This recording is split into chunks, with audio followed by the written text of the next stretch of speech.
మీరిప్పుడు చూస్తున్న అమ్ము అమ్ము కాదమ్మా. తను వేరు. తను వేరు. ఆకలి వేస్తే బజ్జీ బోండాల వైపు చూసేది, ఆకలి వేయకున్నా కానీ బిర్యానీ తెచ్చుకొని తినేది.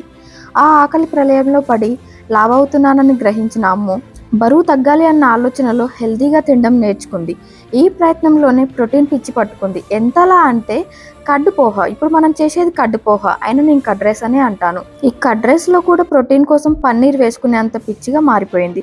పాపం పిచ్చి అమ్ము ప్రోటీన్ కోసం పచ్చి గడ్డి పెట్టినా కానీ హ్యాపీగా తినేస్తుంది. ఇది పిచ్చా అంటే పిచ్చి కాదు, అవేర్నెస్. హెల్తీగా టేస్టీగా తింటూ కూడా వెయిట్ లాస్ అవ్వచ్చు అని నిరూపించింది. చాలా మందికి ఒక డౌట్ ఉంటుంది, డైట్ అనగానే రైస్ ఉండదేమో, ఫుడ్ టేస్టీగా ఉండదేమో, పచ్చి కూరగాయలు తినిపిస్తారేమో, ఇలాంటి డౌట్స్. బట్ మన డైట్లో అలాంటివి ఏమీ ఉండవు. మీరు హెల్తీగా బిర్యానీలు తినొచ్చు, పకోడీలు తినొచ్చు. అన్నీ తింటూనే హెల్తీగా మనం వెయిట్ లాస్ కూడా అవ్వచ్చు.